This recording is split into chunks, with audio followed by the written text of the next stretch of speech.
Everyone, welcome back to my channel. कसे आहात तुम्ही सगळे? मागच्या व्हिडिओमध्ये मी ॲक्च्युली स्किन केअर रुटीन जेव्हा माझं मी शेअर केलं तेव्हा मी म्हणले होते की मी शुगर खूप कमी खाते. तर मग गुळाचा उपयोग कशा पद्धतीने करायचा हे तुम्ही मला कमेंट्समध्ये बऱ्याच लोकांनी विचारलं होतं. तर म्हटलं चला आज तुमच्यासोबत शेअर करूया. तर काय ना, म्हणजे सगळ्यात जसं आपण म्हणतो की आपल्याकडे तरी सकाळ आणि सायंकाळी चहा घेण्याची सवय प्रत्येकाला असते. जास्तीत जास्त आपण एकदाची चहा जी आहे ती कमी करू शकतो, पण एकदा तरी सगळ्यांना चहा लागतेच. खूप कमी लोक आहे जे अजिबात चहा घेत नाही आणि मला तर चहा प्रचंड आवडतो. तर मग आता साखर कमी करायची आहे तर म्हटल्यावर मी आहे तो गुळाचा चहा बनवत असते. आणि हे तुम्हाला गुळाचा चहा बनवताना जे आहे गूळ छान पहिले तुमचा ऑलरेडी कापून ठेवलेला असला पाहिजे. छान बारीक, जेवढा बारीक असला ना इथे तेवढा तुमचा फायद्याचा आहे. आणि उरलेला गुळ मी अशा पद्धतीने जे आहे चिमटा तिथे लावलेला आहे, जेणेकरून यातही मुंग्या वगैरे काही व्हायला नको. आणि असा डब्बा मी छान भरून ठेवत असते, कारण मला हा प्रत्येक वेळा लागत असतो. साखर खूप कमी यूज होते माझी. तर चला आता तुम्हाला सांगते न फाटता गुळाची चहा कशी बनवायची.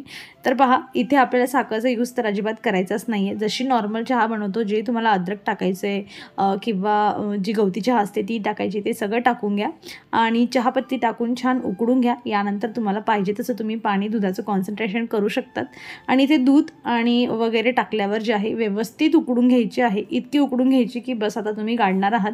त्या सिच्युएशनला जेव्हा तुमची चहा येते तेव्हा तुम्हाला जो आहे तो गूळ घालायचा आहे. आणि गूळ जितका बारीक असेल म्हणजे तेवढीच तुमची जी म्हणजे गूळ जो आहे तो चहामध्ये लवकर पकडेल आणि तुमची चहा जी आहे फाटणार नाही.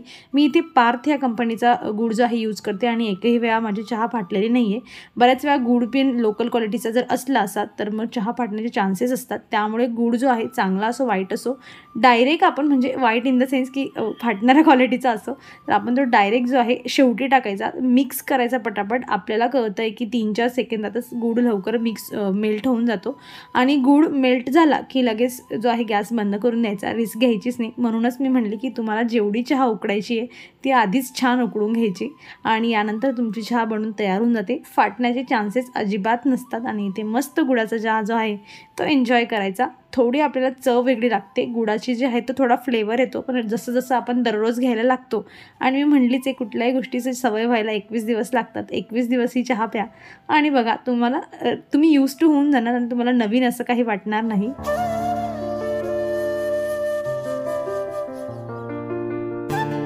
चला आता कामांना सुरुवात करूया. आणि आता बघा मी तुमच्यासोबत जे शेअर करायला जाणार आहे तर मल्टीटास्किंग, कमीत कमी भांडे यूज करून आपण एका कामात 4 ते 5 कामं कसे करू शकतो हे मी तुम्हाला दाखवते. तर पहा, मी प्रत्येक वेळा काय करते म्हणजे मसाल्याची भाजी कमीत कमी 2 वेळा तरी आठवड्यातून होतेच. आणि मसाल्याच्या भाजीत म्हटलं तर आपल्याकडे जो खोबरं असतं ते पाहिजेच असतं. तर मग आता खोबऱ्यासाठी आता प्रत्येक वेळा त्याला मसाला बनवताना भाजणं हे मला अजिबात जमत नाही. त्यामुळे मी काय करते की एकच दास छान चिरून घेते आणि छान भाजून घेते. आता भाजायचं होतं, कढई नवीन आहे आणि तिला ऑइलिंग करायपेक्षा म्हटलं इथे त्याच्यातच भाजवा, जेणेकरून त्याला छान ऑइलिंग पण होऊन जाईल. आणि जे नवीन म्हणजे त्याला परत गॅसवर ठेवा, ऑइलिंग करा, ती प्रोसेस सगळी माझी राहणार नाही.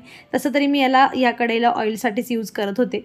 आणि छान माझं खोबरं जेव्हा गार जो होतं इकडे मी आता मिक्सरमध्ये काढून घेते. कढई माझी तापलेली होती, लगेच मी त्यात कांदा जो आहे तो भाजून घेतला. म्हणजे काय होईल की कढई ऑलरेडी गरम आहे, त्याच्यामध्ये कांदाही भाजून होईल. मसाले भाजी बनवायची आहे ऑफकोर्स. तर साईड बाय साईड कामही होत आहे, गॅसही चालू आहे आणि माझे जे आहे खोबरंही इथे बारीक होत आहे. आणि आता पहा, तुम्ही अशा पद्धती जर खोबरं जर तुम्ही नेहमी असं भाजून छान बारीक करून ठेवल्याचे 2 फायदे होतात की वेळेवर तुम्हाला खोबरं कापा आणि त्याला काप करा आणि मग त्याला भाजा, हे वाचेल. आणि दुसरी गोष्ट म्हणजे की खोबरं जे आहे बऱ्याच वेळा त्यात धनूर वगैरे लागून जातं, तर ते लागण्याचे चान्सेस जे आहेत ते पूर्णपणे राहतच नाही. आणि तुम्ही ready to use direct powder use करू शकतात. आता त्याच भांड्यामध्ये खोबरं बारीक केलं, त्याच भांड्यामध्ये मी लगेच जे आहे मसाला करून घेतला. म्हणजे किती एकाच याच्यामध्ये माझे भरपूर कामं झाले. आणि लगेच जे आहे मी इथे भांडे वगैरे आवरून घेत आहे. कारण काय होतं की ब्रेकफास्टचे भांडे आणि चहाचे भांडे वगैरे सगळे जे आवरून घेतलेत ना, तर जेवणानंतरचं जेव्हा भांड्यांचा जो हे असतो ना ढिगारा, तो खूप कमी होऊन जातो. म्हणून मी प्रत्येक वेळा असंच करत असते की भांडे थोडे जमा झाले की आधी ते क्लीन करून घ्यायचे, जेणेकरून सिंकही रिकामं होऊन जातं आणि थोडा किचन ओटाही व्यवस्थित क्लीन होऊन जातो. आणि थोडे एक्स्ट्राचे कामं केले होते, खोबरं वगैरे त्याचेही एक्स्ट्रा भांडे निघाले होते. सो मी सगळेच जे आहे इथे क्लीन करून घेतले. आणि ही जी अशी मल्टीटास्किंग असते म्हणजे एकाच गोष्टी करताना 2-3 गोष्टी एकसाथ करून घ्यायच्या, त्याने आपली बराच फायदा होऊन जातो, वेळ वाचतो महत्त्वाचा. सो इथे जे आहे मी आता किचन वगैरे क्लीन करते. यानंतर करायचं आहे मला स्वयंपाक.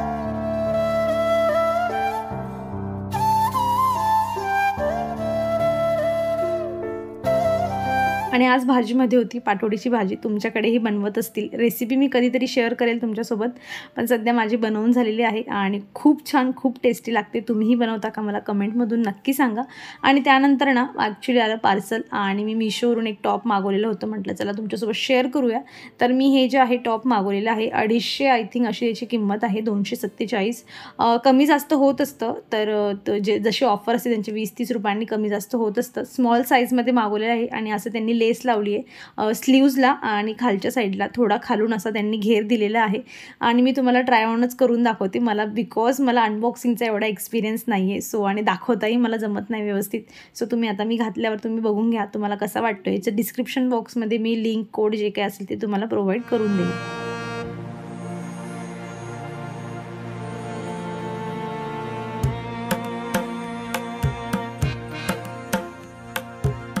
आपल्या सगळ्यांच्या घरी अशा काचेच्या बरण्या येत असतात. माझ्याकडे बऱ्याच ज्या शेजवान चटणी ज्या आहेत ना त्या जमा झालेल्या आहेत, काही जामच्या आहेत. तर अशा पद्धतीने बघा त्यांची जी लीड असते तर मी ह्या काळ्या कलरने अगदी इझी अशा पद्धतीने मी क्लीन करून घेतलेलं आणि अगदी तुम्ही याला अगदी म्हणजे घसून वॉश करू शकतात तरी यांचा कलर जात नाही. असं मी तुम्हाला आता ट्रिक दाखवणार आहे. खूप पूर्वी मी हा व्हिडिओ तुमच्यासोबत शेअर केलेला होता, पण तेव्हा एवढी जास्त माझ्याकडे सबस्क्रायबर्स नव्हते. तो मला माहिती आहे तुम्ही बघितलेला नसेल, म्हणून म्हटलं चला आता मला काम करायचं होतं. हे बाकीचे कलर जे होते माझे थोडे निघाले होते बिकॉज जिथे मी हे जे डबे ठेवत होते ह्या बरणे तिथे मी शीट अंथरलेली नव्हती. सो प्रत्येक वेळा ट्रॉली उघडताना काय व्हायचं की ती ट्रॉलीला घसून थोडा त्यांचा कलर निघाला होता. म्हणून म्हटलं आता त्यांना सगळ्यांनाच कलर करूया. तर मी इथे त्यांची जी लीड होती व्यवस्थित क्लीन करून घेतली बिकॉज हात लागत असतात खराब वगैरे. सो त्यावरच नको कलर लागायला म्हणून मी त्यांना जस्ट जे आहे कापडाने व्यवस्थित ओल्या कापडाने क्लीन करून घेतलं. आणि तुम्ही इथे जे आहे तुम्हाला ॲक्रेलिक कलर यूज करायचे आहेत. बरेच लोक मला कमेंटमधून विचारतात की ॲक्रेलिक आणि पोस्टर कलर सेम असतात का, तर नाही ते वेगवेगळे असतात. काय डिफरन्स असतो मला एक्झॅक्टली माहीत नाही, पण ॲक्रेलिक कलर यूज करायचा आहे. इथे मी ब्लॅक कलर घेते आणि ॲक्रेलिक कलरमध्ये गोल्ड कलरही मिळतो. तो गोल्डन कलरही खूप छान दिसतो. मी कधीतरी हे रिमूव्ह करून नक्की ते लावेल, पण सध्या तरी माझी थीम चालली आहे ब्लॅक कलरची. सो मी ब्लॅक कलर करते. 2 कोट करेल मी. फर्स्ट लेअर सुकल्यानंतर लगेच त्याच्यावर सेकंड लेअर देईल आणि आता तर उन्हाळ्यात लगेच फटाफट सुकून जात असतं. आणि यानंतर मी यांना वॉर्निश करणार आहे. वॉर्निश यासाठी यूज करतात की जेणेकरून तुमचा कलर जो आहे निघायला नको किंवा अजून स्ट्रॉंग होऊन जाईल. तुमचे कधी ओले हात लागले, काय लागले किंवा धूळ बसली तुम्हाला पुसायची असेल तर हे जे म्हणजे थोडं वॉटरने जे आहे ना तर तुम्ही अगदी म्हणजे इझिली यूज करू शकतात. पाण्याचे हात वगैरे हा कलर इझिली निघणार नाही यासाठी वॉर्निश असतं. सो मी 2 कोट जे आहे इथे कलरचे दिलेले आहेत आणि त्यानंतर मी यावर जे आहे वॉर्निश यूज करणार आहे. आता तुमच्याकडे नसेल तर तुम्ही याचा ऑप्शन काय घेऊ शकतात. आपल्याकडे फेविकॉल असतो. फेविकॉल थोडासा पातळ करायचा, ठीक आहे, थोडंसं त्यामध्ये पाणी टाकायचं. म्हणजे तुम्ही 2 थेंब जर फेविकॉल घेताय तर 1 थेंब पाणी टाकायचं, असं तुम्ही करू शकतात. आणि याची जी हे पण वॉर्निशच तयार होतं.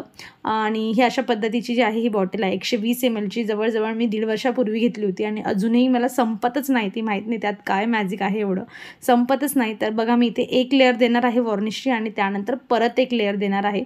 आणि ट्रस्ट मी हे डब्बे जे आहेत ना म्हणजे जेव्हा केव्हा क्लीन करायचे असेल मी सगळ्यांना घसून काढते, तरीही वॉर्निशमुळे एवढं स्ट्रॉंग होऊन जातं की हा कलर निघतच नाही.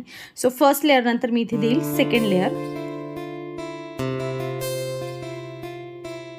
जेव्हा माझ्याकडे सगळ्यात पहिली बरणी ही अशी आली होती ना काचेची, त्यामध्ये मी मीठ भरत होती आणि मिठामुळे जे होते ना या ढक्कनला एकच ढक्कन आहे असं की त्याला जंग लागला होता. सो मी त्या जंगावर सुद्धा वॉर्निश दिलेली आणि त्यामुळे जो जंग आहे तो पुढे एक्सटेंड होत नाही आहे किंवा जंगाचे बारीक बारीक मग पावडर पडायला लागतं तेही पडत नाही. सो मी आता करतच होती तर मी त्यालाही अजून एक लेअर देऊन दिलेली आणि खूप छान म्हणजे तुम्ही तुमचा एखादा तुम्हाला किचनचा स्पेस असा व्यवस्थित ऑर्गनाईज करायचा तर तुम्ही अशा पद्धतीचा अगदी इझी जे आहे कमी पैशांमध्ये तुम्ही तुमचं एकसारख्या अशा बरण्या बनवू शकतात. आणि एकदाचं वॉर्निश काय एवढं महाग मिळत नाही, 150 रुपयाची ही बॉटल मिळत असते. एकदा इन्व्हेस्ट केलं की बऱ्याच DIY मध्ये तुम्हाला ही कामात येते. आणि बघा किती छान आणि सुंदर दिसायला लागलेल्या आहेत या बरण्या.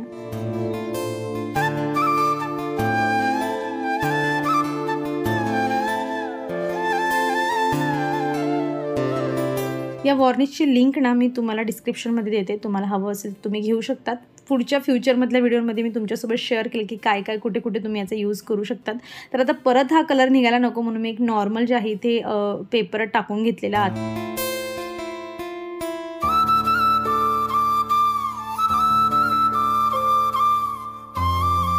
आणि त्यानंतर बघा पियाच्या पप्पांना ना कालच्या दिवशी हे गिफ्ट मिळालं, त्यांच्या ऑफिसमधून पार्सल आलेलं. तर काहीतरी गुडीज होतं, हे गुडीज म्हणून म्हटलं जातं. आपल्याला याबद्दल जास्त माहीत नसतं. सो एक डायरी होती आणि एक थर्मासची बॉटल होती, पण मला याच्याशी काही घेणं देणं नाही. माझं घेणं देणं आहे या बॉक्ससोबत. सो किती क्यूट बॉक्स आहे हा, आणि मी याच्यात विचार करत होती काय ठेवू, सगळ्या बँगल्स ठेवू की काय ठेवू.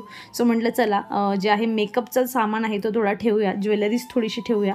आणि हा जो बॉक्स आहे ना, हा बॉक्स नेहमी जेव्हा पियाच्या स्कूलमध्ये काही प्रोग्राम असतो ना, तेव्हा डायरेक्ट हा बॉक्स निघतो आणि तिचं पूर्ण काम जे असतं, तिला नेकलेस घाला किंवा तिचे हेअर बन घाला, तर ह्या बॉक्समधून सगळं काम होतं. म्हटलं हा बॉक्स रिकामा करूया आणि याला व्यवस्थित रचून ठेवूया. माझ्याकडे खूप जास्त ज्वेलरी किंवा खूप मेकअपचं सामान असं काहीही नाही आहे.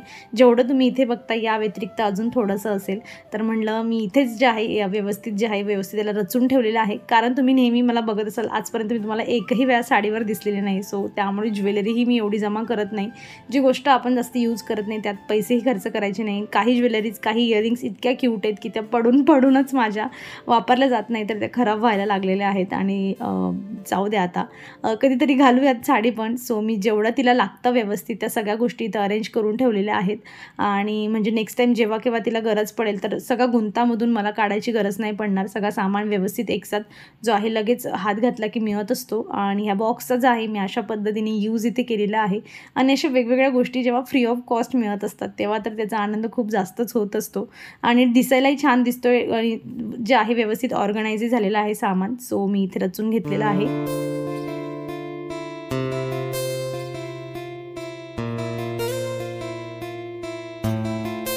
आजच्या व्हिडिओत एक बॉक्स होता, तो व्यवस्थित माझा ऑर्गनाइज झालेला आहे. माझ्या बरण्या होत्या त्या व्यवस्थित अजून ज्या आहे एकसारख्या झालेल्या आहेत. आणि अजून बऱ्याच गोष्टी मी तुमच्यासोबत शेअर केलेल्या आहेत. शुगर मी तुमची कमी केलेली आहे. सो कॉल्ड अपेक्षा करते तुम्ही तुमच्या सकाळ संध्याकाळच्या चहामधून शुगर जे आहे अवॉइड करणार आणि गुळाची चहा बनवा. हळूहळू सवय होते. आणि इथे जे आहे व्हिडिओचं एंड करणार आहे मी, पियासोबत करणार आहे आणि तिची स्टडी ती मला दाखवत आहे. तुम्हाला इथपर्यंत व्हिडिओ बघत असाल, आवडला असेल तर नक्की लाईक करा. चॅनलवर नवीन असेल तर चॅनलला सबस्क्राईब करा. आणि आपण भेटूया पुढच्या अशाच इंटरेस्टिंग व्हिडिओमध्ये. तोवर तुम्ही स्वतःची काळजी घ्या. So take care friends and bye.